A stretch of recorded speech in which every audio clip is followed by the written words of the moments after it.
பயிற்சி மருத்துவர்களை தேவைப்படும் மாவட்ட மருத்துவமனைகளுக்கு பணி அமர்த்தலாம் என்று சுகாதாரத்துறை அமைச்சர் டாக்டர் ஜுல்கிஃப்லி அஹ்மத் பரிந்துரைத்துள்ளார்.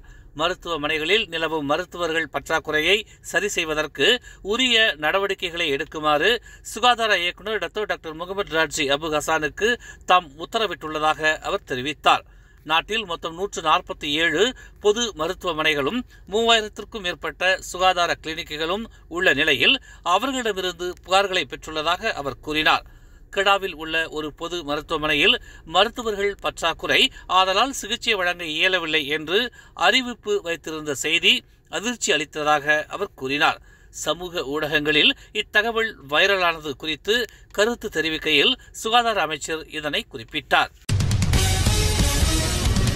ஜொகூர் உளுத்துராம் காவல் நிலையத்தில் இன்று அதிகாலை நடந்த தாக்குதல் சம்பவத்தில் 2 காவல் அதிகாரிகள் உயிரிழந்தனர். மற்றொரு அதிகாரி படுகாயமுற்றார். ஜொகூர் மாநில காவல்துறை தலைமை ஆணையர் எம் குமார் இச்சம்பவத்தை உறுதிப்படுத்தினார். இன்று அதிகாலை 2:45 மணியளவில் முகமூடி அணிந்த நபர் துப்பாக்கியுடன் காவல் நிலையத்தில் நுழைந்து சரமாரியாக துப்பாக்கிச்சூடு நடத்தியுள்ளார். துப்பாக்கிச்சூடு நடத்திய நபரை காவல் அதிகாரி சம்பவ இடத்திலேயே சுட்டுக் கொன்றதாக தெரிவிக்கப்பட்டுள்ளது. இதனைத் தொடர்ந்து சந்தேக நபரிடமிருந்து வால்டர் B99 கை துப்பாக்கி மற்றும் சலாரஸ் HKMP 5 ரக துப்பாக்கியை அதிகாரிகள் கைப்பற்றியுள்ளனர். கெடா கூலிமில் நேற்று பல மணி நேரம் பெய்த கனமழையை தொடர்ந்து வெள்ளத்தால் கிராமத்தில் இருந்த 100க்கும் மேற்பட்டோர் தற்காலிக வெள்ள நிவாரண மையங்களுக்கு அனுப்பி வைக்கப்பட்டனர். கூலிம் கராங்கானில் உள்ள கம்போங் பத்தாங் லீமாவில் 17 குடும்பங்களைச் சேர்ந்த 74 பேர் நள்ளிரவு 12 மணி அளவில் வெள்ள நிவாரண மையத்திற்கு அனுப்பி வைக்கப்பட்டனர். சில மணி நேரம் பெய்த கனமழையால் மலைகளில் இருந்து தண்ணீர் கிராமங்களின் தாழ்வான பகுதிகளுக்கு சென்றதாக கூலிம் குடிமை தற்காப்பு படை அதிகாரி கேப்டன் அமீருல் அலீஃப் அஹ்மத் தெரிவித்தார். பாதிக்கப்பட்ட பகுதியில் கூலிம் குடிமை தற்காப்பு பணியாளர்கள் நிலைமையை கண்காணிக்க அனுப்பப்பட்டுள்ளதாக கேப்டன் அமீருல் அலீஃப் கூறினார். மேலும் அப்பகுதியில் அதிக ஆபத்துள்ள ஒவ்வொரு இடத்திலும் நீர்நிலைகளை அளந்து வருவதாகவும் அவர் தெரிவித்தார்.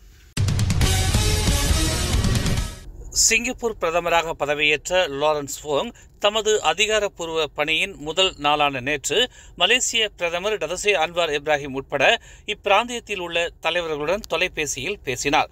சிங்கப்பூரின் 4வது பிரதமராக பதவியேற்ற பிறகு இந்தோனேசிய அதிபர் பிரபோவோ சுபியான்டோ மற்றும் ஜப்பானிய பிரதமர் ஃபுமியோ கிஷிடா ஆகியோருடனும் அவர் உரையாடினார். இருதரப்பு மற்றும் பிராந்திய ஒத்துழைப்பு அதிகரிக்க அவர்களுடன் இணைந்து பணியாற்ற தாம் ஆர்வமுடன் காத்திருப்பதாக அவர் தனது எக்ஸ் பதிவில் குறிப்பிட்டுள்ளார். பிரதமராக பதவியேற்ற பின்னர் ஆற்றிய முதல் உரையில் தனது அரசாங்கம் அருகிலும் தொலைவிலும் உள்ள பங்காளிகளுடன் நட்பை வலுப்படுத்தும் அதே வேளையில் சிங்கப்பூரின் நலன்களை முன்னிறுத்தி அனைவருடனும் நட்பு பாராட்ட முற்படும் என்று வோங் தெரிவித்தார். தலைநகரில் நிழல் தரும் மரங்களை கண்காணித்து பராமரிப்பதற்கு ஒரு சிறப்பு பணி குழுவை விரைவில் அமைக்க கோலாலம்பூர் மாநகர் மன்றத்திற்கு உத்தரவிடப்பட்டுள்ளது. இந்த குழுவில் அரசு சாரா அமைப்புகள், மர வளர்ப்பியல் துறையினர், மலேசிய வன ஆராய்ச்சி கழகத்தின் நிபுணர்கள் உள்ளிட்ட பங்களிப்பாளர்களும் இடம்பெற்றிருப்பார்கள் என்று கூட்டரசு பிரதேசத்துக்கான பிரதமர் துறை அமைச்சர் டாக்டர் ஜலீகா முஸ்தபா தெரிவித்தார். இந்த பணிக்குழு மரம் நடுதல் தொடர்பான தகவல்களை சேகரிக்கவும், நிபுணர்களுடன் ஒத்துழைக்கவும், வெளிநாடுகளில் இருந்து நீடித்த முறையிலான மரம் நடுதல் மற்றும் பராமரிப்பு முறைகளை ஆராயவும் செய்யும் என்று அவர் குறிப்பிட்டார். குறுகிய கால நடவடிக்கையாக சாயும் அபாயத்தில் உள்ள மரங்களை வெட்டி அகற்ற அறிவுறுத்தி உள்ளதாகவும் அவர் கூறினார். சுங்காய் மற்றும் ஸ்லிம் ரிவருக்கு இடையில் வடக்கு தெற்கு விரைவுச் சாலையின் தெற்கு நோக்கி செல்லும் பாதை கிலோமீட்டர் 367 3 வாகனங்கள் மோதிய விபத்தில் லாரி ஓட்டுநர் பலியானார். முட்டைகளை ஏற்றிச் சென்ற லாரியின் ஓட்டுநர் தனது வாகனத்தில் சிக்கிக் கொண்டதாக பேரா தீயணைப்பு மற்றும் மீட்புத்துறை செயல்பாட்டு மைய அதிகாரி நசூகா ஃபாத் அஹ்மத் மிசார் தெரிவித்தார். இன்று அதிகாலை 4:40 மணிக்கு தங்களுக்கு அழைப்பு வந்ததாக குறிப்பிட்ட அவர், தாங்கள் வந்தபோது முட்டைகளை ஏற்றிச் சென்ற லாரி மற்றும் பழங்கள் ஏற்றிச் சென்ற 2 லாரிகள் விபத்தில் சிக்கியதை கண்டதாக அவர் ஒரு அறிக்கையில் தெரிவித்தார். முட்டைகளை ஏற்றிச் சென்ற லாரியின் ஓட்டுநர் மீட்கப்பட்ட நிலையில் மருத்துவ பணியாளர்களால் அவர் இறந்தது உறுதிப்படுத்தப்பட்டது. இதில் மற்றொரு ஓட்டுநர் காயமடைந்தார். அடுத்த கட்ட நடவடிக்கைக்காக உடல் காவல்துறையிடம் ஒப்படைக்கப்பட்டுள்ளதாக அவர் மேலும் தெரிவித்தார்.